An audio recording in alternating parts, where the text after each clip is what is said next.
let's be honest, if they were any of those things, you wouldn't have hired them in the first place. If they were losers, if they were lazy, if they were, unkind, XYZ, you probably wouldn't have ever let them on your team.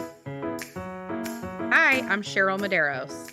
And I'm Colleen Hungerford. And this is We're Doing This Right, right? A podcast for the whole woman, mind, body, soul, and business. It's humor infused, as real as it gets, inspiring, and you'll walk away with real usable tools for life and business. If you love what you're hearing, please share with a friend, subscribe so you'll never miss an episode, and rate and review whenever you listen. So find your earbuds, lace up your walking shoes, or cozy up with a beverage of your choice. It's time to dig in. Occasionally, of course, people become Jekyll and Hyde and whatever, you don't know. But for the most part, it's just a matter of you give people a try. You never know until you try them out. And then you get to a point where you're like, something's off or something's not right. Well, if you don't have a very clear definition of what a maverick or somebody on your team looks like. And so this is part of the language that I've been using with my clients as well, is to say, here are my expectations for someone in this role. Not here are my expectations for you, right? Here are the expectations for what I think a person in this role needs to do in order to make my life easier, in order to help make this team successful. Here are the things that you are doing. Here's how you're showing up. Here's how you're performing. Where do those things overlap? Is it a perfect overlap? Most likely not. There's probably some area for improvement. But if it's like a really divergent sort of situation, then you can say, here's what I expect from somebody in this role. Here's who you are and how you're performing. Not a good fit. Let me help you find something that is a better fit for your skills and gifts and your passions and whatever. Then it just doesn't have to become a contentious discussion. It doesn't have to be something you're afraid of. It's like, hey, you know what? I just see that this isn't like it's a round peg in a square hole, and let's figure out what's a better fit for you. Maybe it's still on our team. Maybe it's just in a different capacity, or maybe it is doing something else, and everyone will be happier when there's a good fit. We want that for everybody. And by giving that clarity up front, as much clarity as you have of the role, to go back to Jennifer Vick's favorite thing to say is like, let's go back and look at our agreement. Yeah. Because it takes the personal, it takes, it's like, these things aren't personal. Just because you aren't a fit for this role doesn't mean you're not a great person or a good friend or any of these things. It means this is exactly to your point. This role is not a fit for you and your skill set. Right. And what a gift, how you say, and I know you live by this, but like, if you're not a fit here, let me help you find somewhere you are a fit. Yes. And that is a gift. I've had a couple of VAs recently. So part of my coaching, I try to place VAs with my clients. Only for my clients. I'm not running a VA business, right? So I've had maybe 2 or 3 people recently not be a good fit for the people I placed them with.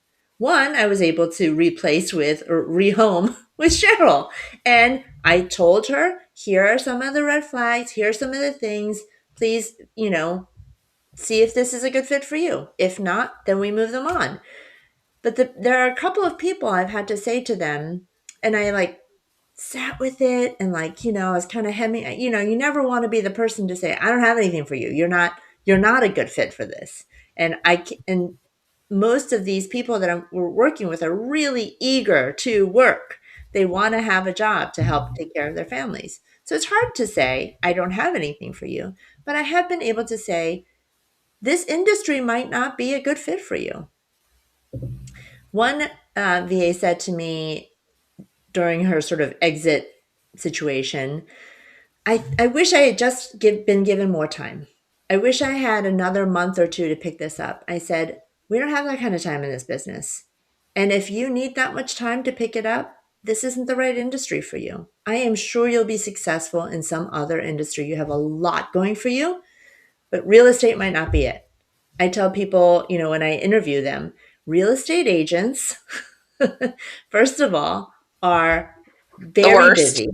Or the They're worst. very busy, or they think they're busy. And so they're scattered for the most part, and they all have strong personalities. I have yet to meet a real estate agent without a strong personality if they're successful, right? If they're my clients, they generally all have strong personalities. So I say, you need to not be a timid person. And I actually just wrote to an agent, to a VA candidate who I put kind of a maybe by, because in his interview with me, he was so nervous. And I kept saying to him, take a deep breath. I'm not going to bite. This isn't scary. Like you said, this isn't that, like, nobody's chasing you, right? This is not a scary situation. Just take a deep breath. But he's so nervous. And so I sat with it because his skills were good. I wrote to him and I said, you know what? I just realized I don't think this industry is right for you. There is no client that I'm going to place you with that is going to be okay with somebody who is timid.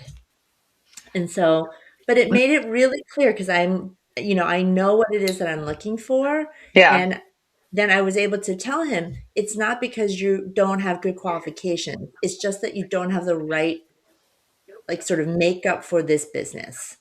And what a gift to him, because like he probably would have been eaten alive by us. Like Yes. we are It would have not been a lot of pain for everybody, and nobody wants that. It's a waste of time and energy. So right. why bother? Like Steve Scholl says, not to quote a man on our show, Oh but like Steve God. Scholl says, if you're going to lose clients, lose them quickly. Yeah. Yes. It's Yeah. not a sin to lose a client. It's a sin to do it for, take a long time doing it. And I agree with that when it comes to letting someone go from your team. Uh-huh. Don't want to say firing, but like making the decision. And I really firmly believe you can make assessments within 2 weeks, 1 month tops. You know pretty much right away, and I'm sure I've said this on the show before, but it should be a green light or a red light. But most of us in life, much less in business, sit at a yellow light too long. We sit at, Yeah. let me just give it another couple weeks. Let me just give it another month. Let me just give it, you know what I mean? Like, let me Yeah. see if I can just fix what I'm doing wrong. And yes, of course, there are things that you can probably fix, but we are all so uncomfortable with making decisions. This is going to be, if I ever write a book, it's probably going to be on decision making. Well, and I Yeah. think people also don't like, I don't think that I have trouble making decisions, but there are areas where I do, or there are areas where I feel uncomfortable about the decision that I already know has been made in my head, and Mm-hmm. communicating that, Mm-hmm. right? Like it's sometimes hard. You feel bad in these Yeah. situations. I've recently had a situation on my team where I've had to kind of reallocate people in different places, Mm-hmm. and it's made a huge difference already for me and just the feeling of my team, right? And I Yes. think that's the other thing is like you can have the right people, but they could maybe not be in the right places. And so like Mm-hmm. figuring out like where to move people around if they are the right people and you want to hold on to them, and you can. And Yeah, then and this is, I think what you were talking about in your other situation is sometimes it's just not the right fit in this season, right? yes, And so yes, then it's not a judgment about the yes, person or even your relationship. It might just be like, I just sense right now your particular purpose is not aligned with my purpose for my team, right. you know? Or And to, some yeah, to Colleen's point right now, like I've got a member of my team whose life is just blowing up. And I had big dreams for the number of hours she would work and the number of things she would do.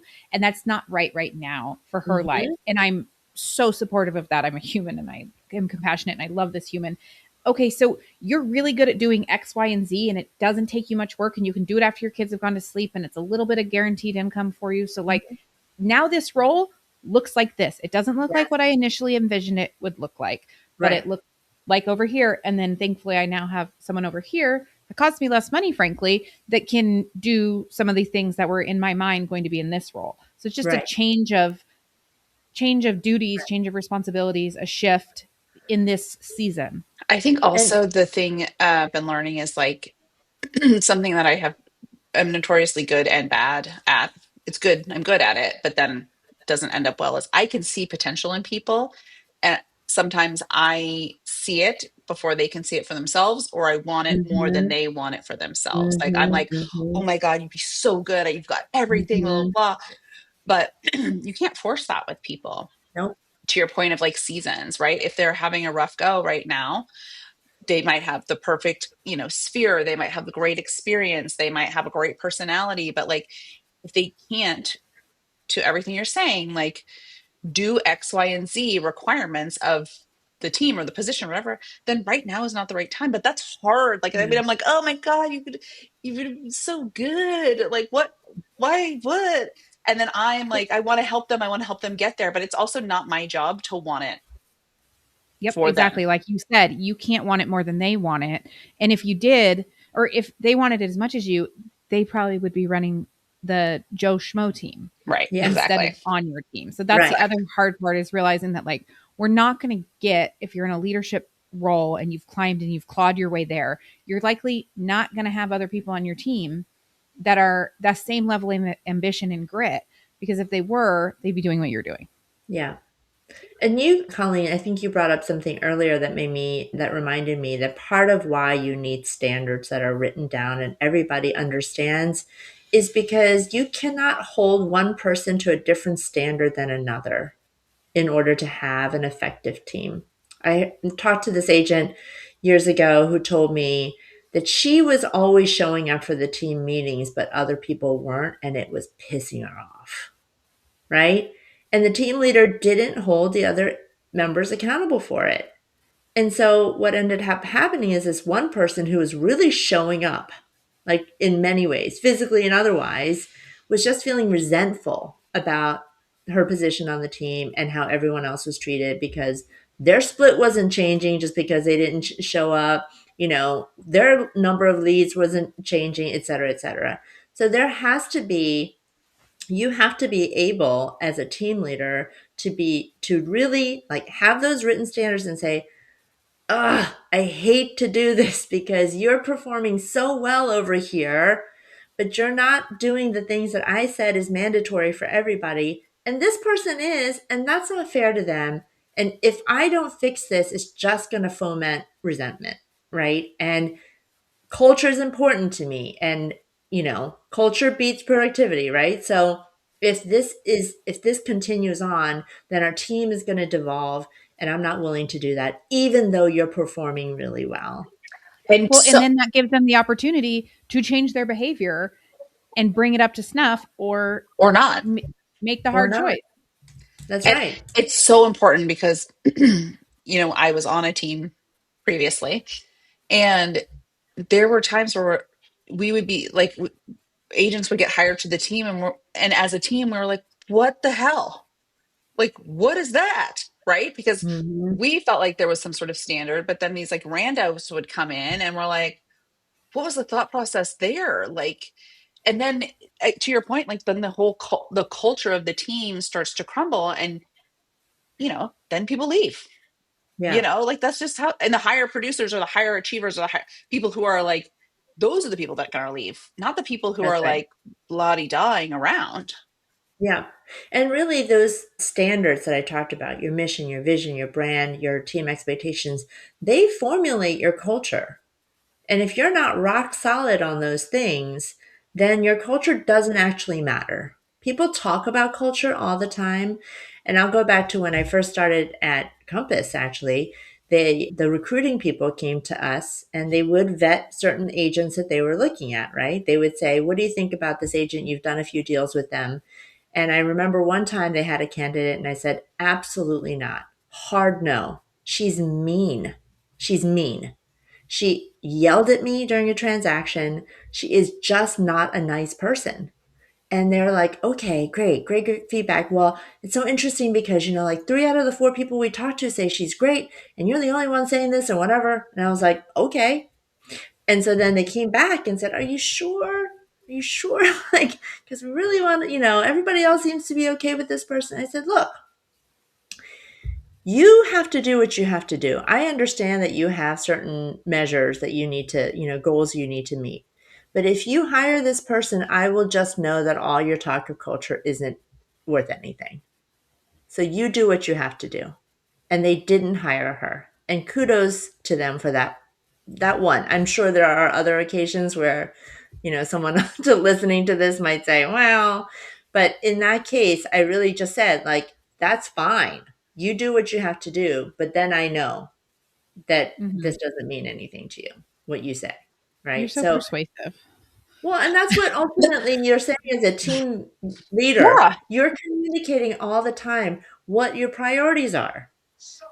Yeah. You're And persuasive because you're committed to your standards and and right. that's what's so beautiful about it is like you bought in on this culture in this Right. instance. I bought in on this culture. If this is not the culture, that's a That's different good. I just need to conversation. know. Yeah, Yeah. And it's Yeah. fine. We all get to we get to make our choices, and all of those that's right. choices have consequences. And what I keep coming back to when we're talking about this is the idea of pick your hard. Like Yeah. it Yeah. might be hard to not hire this high producer, but you know what else is really hard? Managing a toxic culture. Right. So which hard do you want to choose? And how are you going to feel going to bed at night with the choices you're making? And are you running them through your filter or your siphon of your missions and your values? And is it in alignment? Because those things, if they're not, you're going to have a different kind of hard to deal with. Yeah. I mean, the way I say it often is it's either short term pain or long term pain. You decide. You're going Right. to experience pain, right? So, same idea. And it really is true. Like, people, and this is where I get to my ultimate book. You have to, people just, I think we create so much pain for ourselves because we put off our decisions, right? Because we have such a hard time. Even those of us who are decisive have difficulty making decisions about something. It could be about your clutter. It could be about your, your children. It could be about your body. There are areas of everyone's life where you have difficulty making decisions.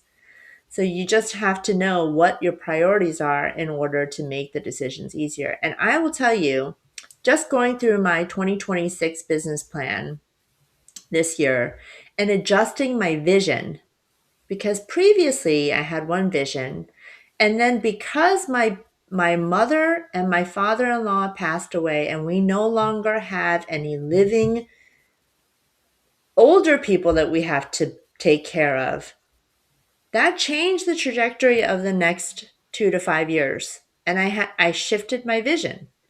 My vision is now moving more quickly toward retirement than I had intended, which I am delighted about. No, I started hearing you use that R word in the last 3 months. Yes, man, I am excited about this. And it made me really clear on some decisions I made recently. My rates.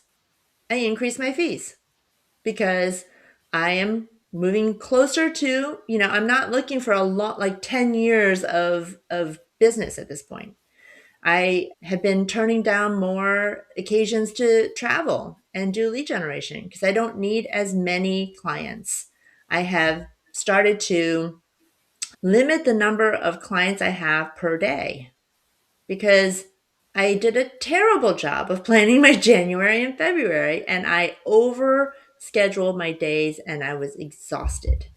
So, starting in March and April, I'm really trying to only have 4, maybe 5 coaching sessions a day, right? It takes a lot out of me. So, just gradually shifting away from that. But I had to first clarify my vision. Where am I going? To your point about what you're doing with Inspire Her, exactly. I have to know my destination in order to make the decisions about every turn I'm making throughout the course of my day, my week, my year. And I think also you're saying too, like checking in on that on Yes, sort of cadence, right? constantly. Because I mean, I'm hearing you say like, because of the changes that happened in your life, this vision now is adjusting, right? And I think about like I Mhm, had this big vision for my team. As I got into it, like I was like, oh no, like your vision can be something, and then once you get into the reality of what that is, I think it we have to allow ourselves to be able to like change what that is, change your vision, allow it to adjust, not feel like because I said I was going to have a team that had, I never would want this, but like for example, I'm like I want 10 agents on my team. I don't. mhm. But like, all of a sudden then we were a team of like 6 and I was like, "Ooh, I don't want to take any anybody else on. Like, this is the Mhm, max of mhm, what I feel comfortable with, and probably maybe too much, right? So understanding like that those visions will continue to change, I think is really mhm. important because we want to have a clear understanding of where we're going, but life happens amidst that. So Yes, you have a North Star, because but maybe for you taking on your newest venture, yeah, right? yeah. Indie, Indie Maven? yeah. Hmm. Maybe that was part of your vision and is helping create, sort of fulfill your bigger vision that you already had. Or Right, maybe that adjusts your vision, right? right. Because it was an unexpected opportunity that came up. And so, absolutely, like all of this stuff, none of it is static. I tell my clients, put the link for your business plan in your task list and date it for the beginning of the year. Look at it, or beginning of the month, and then each month redate it for the next month.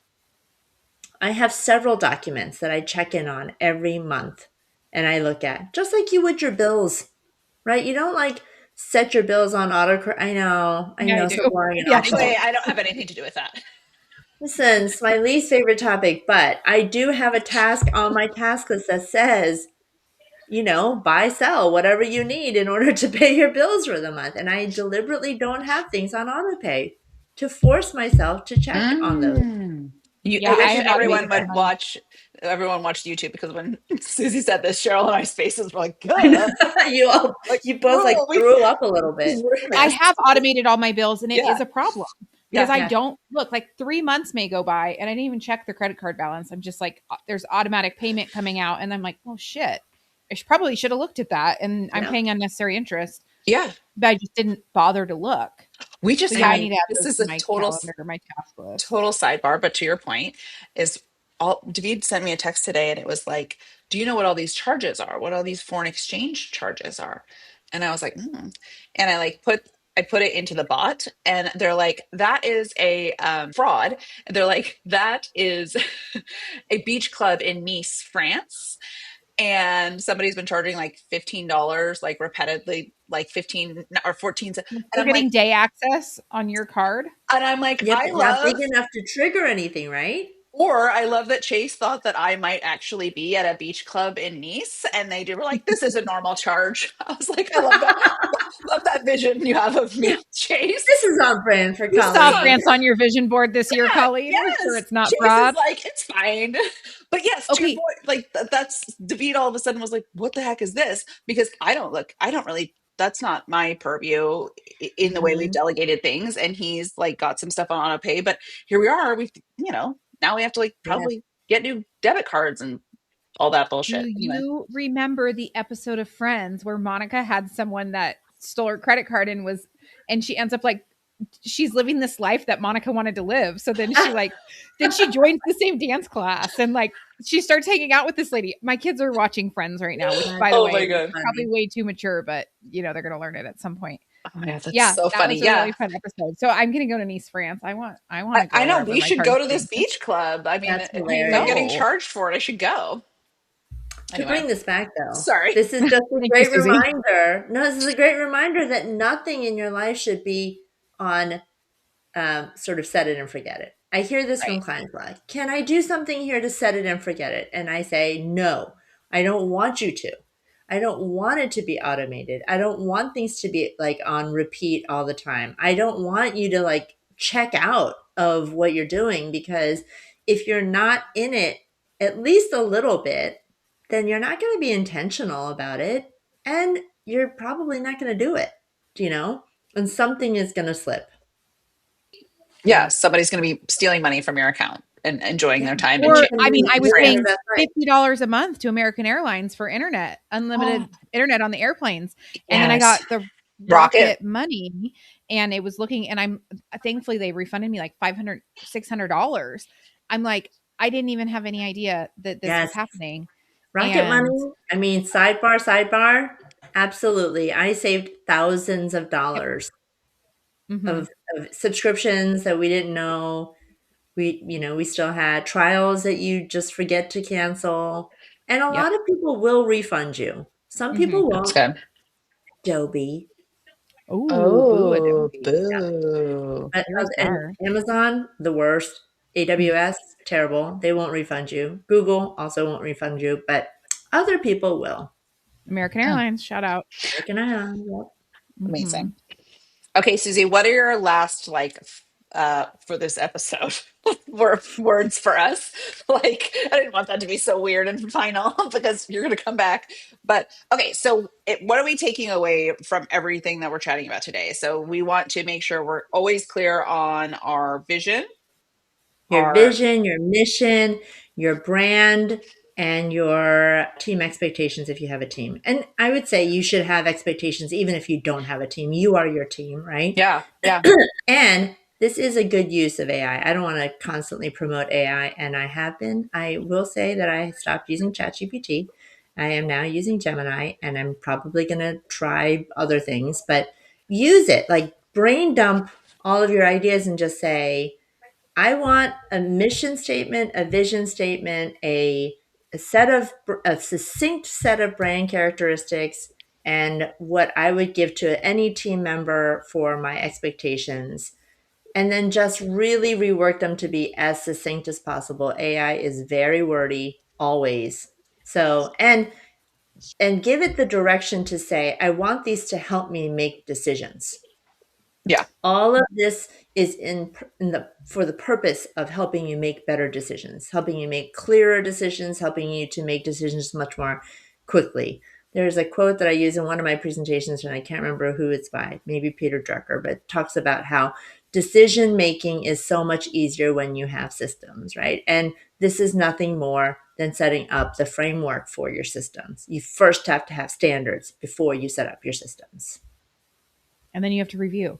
I think that's like key. So one of my big pitfalls is like I love building a system. I love building a process that lights my soul on fire. I find it really exciting. I hate updating it. Susie had to sit with me at my computer for like 2 hours at the beginning of this year to update my checklists. And now I'm seeing it's not so daunting. I made it a bigger task than it is, but I literally had to be tethered to my computer with Susie to get my shit updated. Because Yeah, we all hate updating things, but again, yeah. 10-minute blocks of time. Everybody can do 10 minutes. Mm-hmm. Susie, come back again always. Oh, I miss you guys. Miss you. Thank you for your okay. time today and Wait, always. Susie, I know we say it every time, but let's say it again. If somebody wants to maybe get on your wait list to be a client, Too or bad. No, too bad, she's retiring, the get door is lost, shut. where would they reach you, or where would they Well, find they can follow me on Instagram at Susie, SUSIE, NJPA, which I keep saying I need to change because, well, now I do have an NJ. Actually, we now have our house in New Jersey. So, yeah, Susie, NJPA. You can also go to susieadamson.com, which is my website. All things real estate, all things coaching. Amazing. That's it. Okay, go follow Susie for her clarity tips because those are very good. I don't Mm-hmm. know if you saw my latest one, but yesterday I totally flaked on lunch with my sister and my cousins, sitting in my church meeting, and my sister texted me, I'm running late. You know what to order for me? And I was like, I totally thought she texted the wrong thread.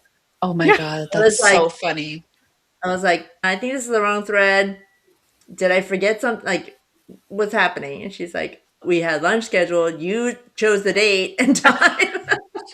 And I looked at my calendar. I'm like, oh my gosh, how could I not have had this on my calendar? And I did have it on my calendar. I I just I didn't run my automations, like my shortcuts for the weekend because I just forgot I had anything planned. So then I refined my system. I Always. created an automation so that I don't have to do it manually, which is nice. Oh my God, So important. so smart. Okay, well, keep doing Okay, it right, Susie, and keep helping the rest of the world do it right too. Oh, thanks, guys. Love Bye, bye. you. Herd. That's a wrap. Thank you for joining us on this journey of laughter, life, and growth.